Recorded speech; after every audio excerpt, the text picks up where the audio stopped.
Vous savez, quand Dieu prend la nature de l'homme, il partage les mêmes douleurs, les mêmes souffrances, le même désir que vous, et alors il peut donner la réussite à votre vie humaine facilement.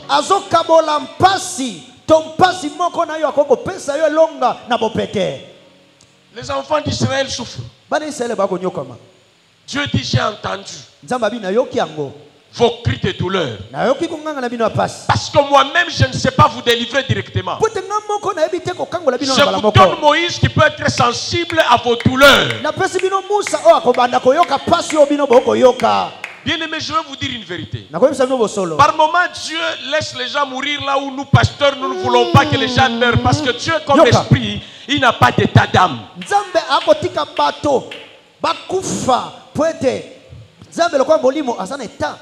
qui nous fait nous mal, ça ne fait pas toujours mal à Dieu. Il faut qu'il prenne un corps humain pour qu'il sente ce que vous sentez. C'est la raison d'être des pasteurs, des prophètes.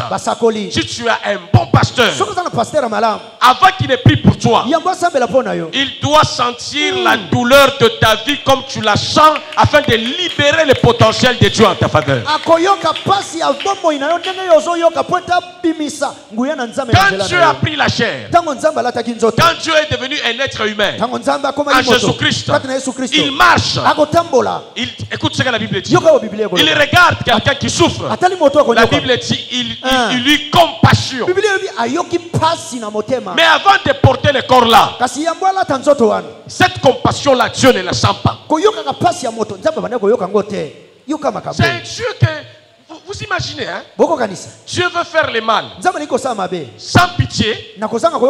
Mais c'est Moïse qui commence à plaider à Dieu. Il dit, ne fais pas le mal à ton peuple que tu as libéré de l'Égypte. Je t'ai pris. Retire ta colère contre ce peuple. Et Dieu est amour. Mais comme esprit, son amour là ne sait pas se transmettre directement dans la vie de l'homme. Il fallait Moïse. Moïse commence à dire à Dieu, arrête de faire le mal. Apprends à te confier aux pasteurs, aux apôtres, aux prophètes, aux hommes de Dieu. C'est la volonté de Dieu pour qu'ils commencent à sentir facilement ton besoin en tant qu'humain et intervenir par le pouvoir de Dieu en eux.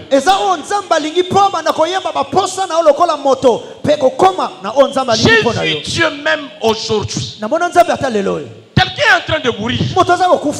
Dieu regarde.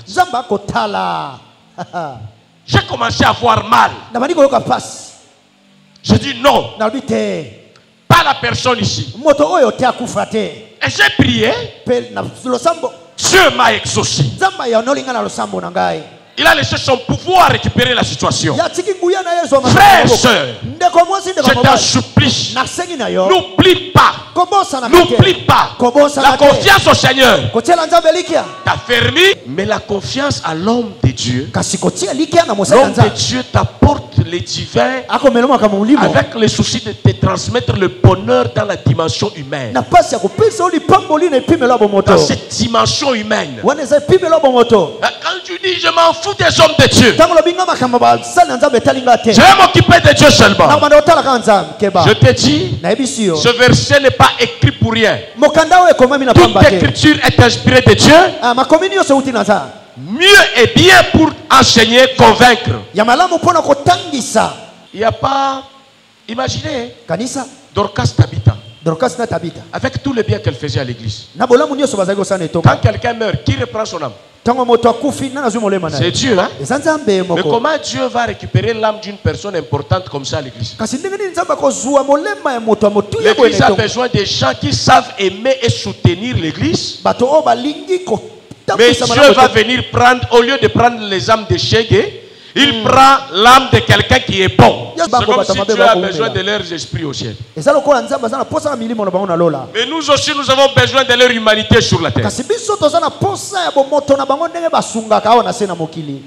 Et les apôtres avec l'église, ils disent non, non. Nous n'allons pas laisser à Dieu seul la décision et le monopole de prendre quelqu'un sur la terre comme il veut. Il nous a donné le pouvoir d'intervenir. L'église prie comme des humains avec les cœurs humains. Pendant que Dieu a déjà pris avec son état d'esprit par moment, qui ne tient pas compte au bonheur humain.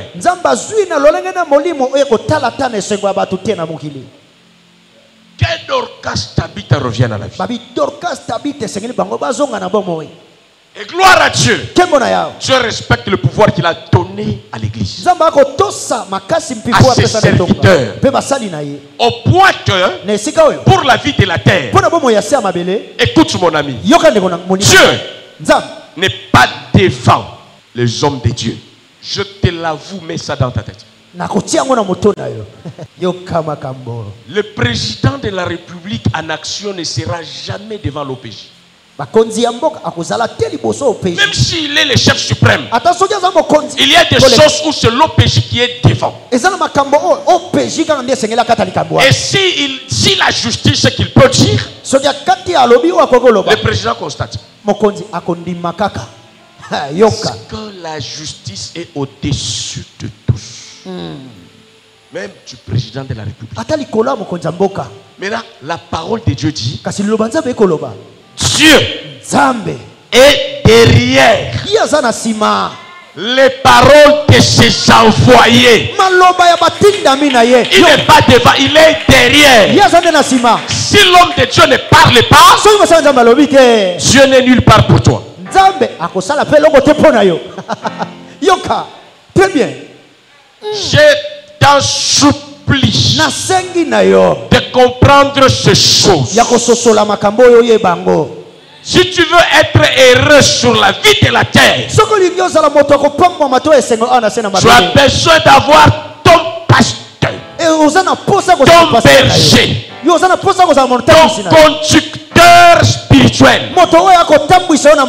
celui qui veille sur ton âme.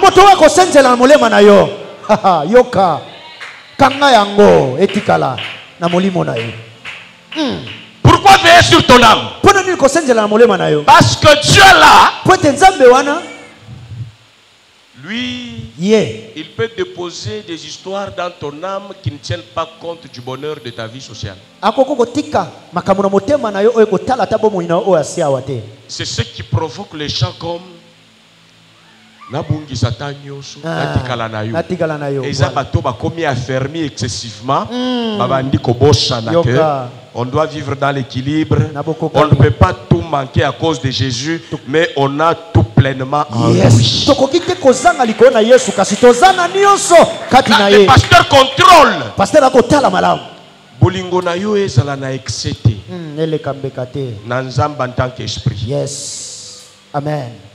Lisumoko zota la nzamba en tant qu'esprit. Lisumoko réclamer Nzambe amila qui s'épagne en tant que moto.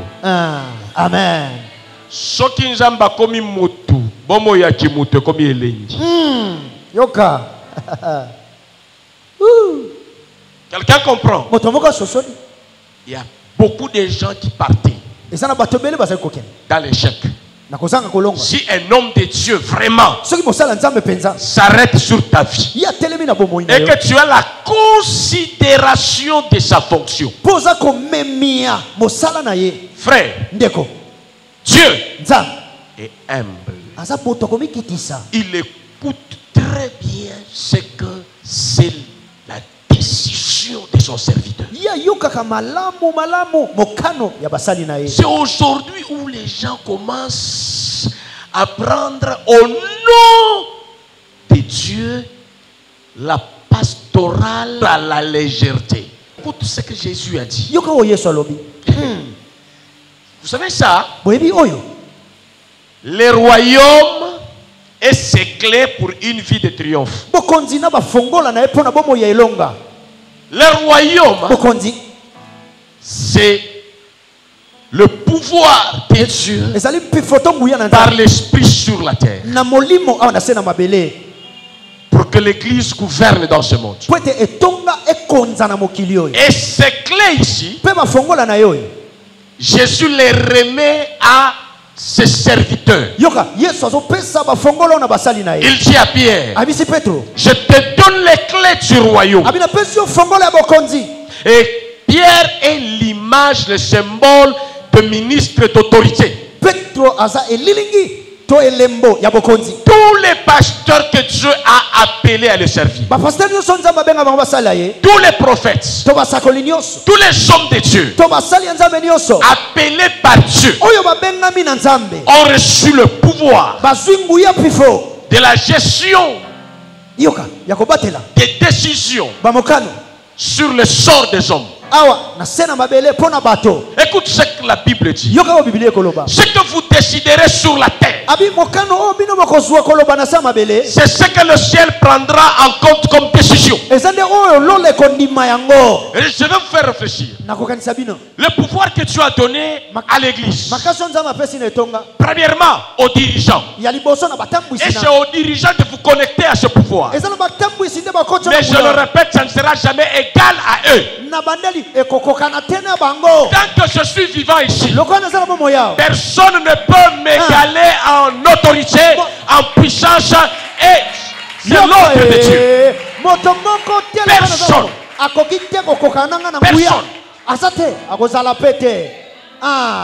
Le président de la République ne sait pas arriver à Lingwala ici, faire ce qu'il veut sans recevoir l'approbation de la bourgmestre de la commune de Lingwala.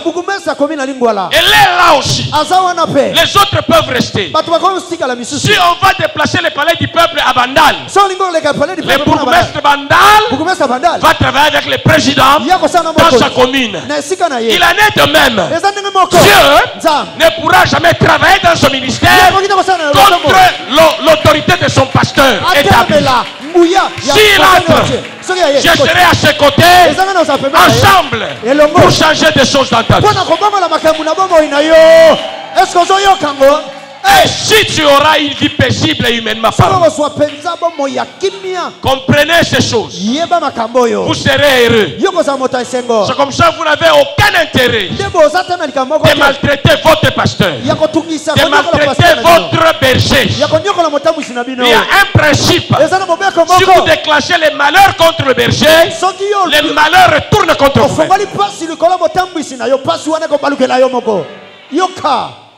Amen. Très bien. Tu ne peux pas réussir dans une assemblée au mépris de l'autorité que Dieu a établie.